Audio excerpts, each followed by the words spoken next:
খুব সহজভাবে ব্রয়লার মুরগিও মজা করে রান্না করতে পারবেন আমার এই রেসিপিটা যদি দেখে থাকেন। খুব ভালো এবং সহজ উপায়ে আজকে আমি নতুন আলু দিয়ে একদম আস্ত একটা মুরগি নিয়েছি ব্রয়লার, ভালো করে ধুয়ে পরিষ্কার করে ছোট ছোট করে কেটে নিয়েছি।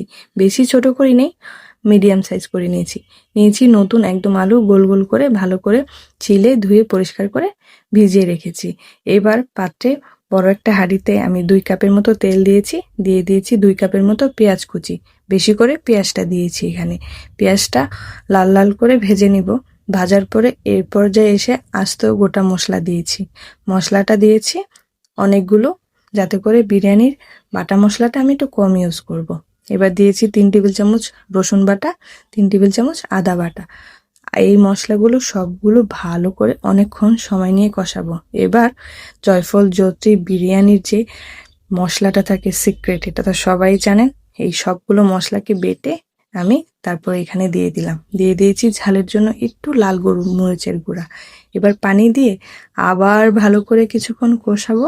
কষিয়ে এবার দিয়ে দিব 2 টেবিল চামচের মতো ধনিয়ার গুঁড়া দিয়ে দিব। এবার দিব গরম মশলার গুঁড়া।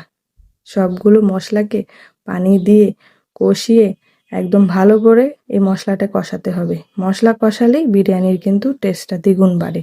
এই পর্যায়ে এসে আমি ধুয়ে কেটে রাখা মাংসটা দিয়ে দিব।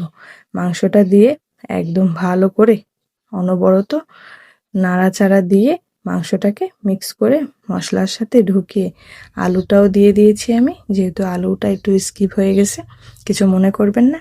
আলুটা দিয়ে দিয়েছি, মাংসের সাথে পানি একদম বের হয়ে মাংস আলু একদম গলে ঘি সব মাংসটাই আমার একদম পারফেক্ট প্রপারলি হয়ে গেছে। এবার রেখে দিয়েছি আমি।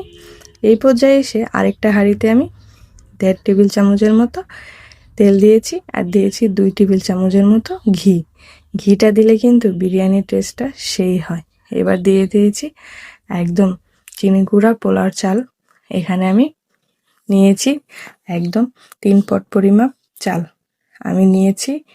এবার সবগুলোকে ভালো করে উল্টিয়ে পাল্টিয়ে ভেজে নেব।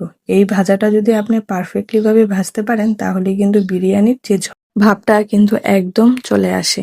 এবার মাংসটা এক পাশে রেখে আমি যে চালটা অনবরত ভেজে রেখেছি এরপরে দিয়ে দিব লবণ। 2 টেবিল চামচের মতো লবণ দিয়েছি। লবণটা কিন্তু আমি মাংসেতে একটু লবণও ইউজ করি নাই, এই চালের সাথেই লবণটা দিয়েছি।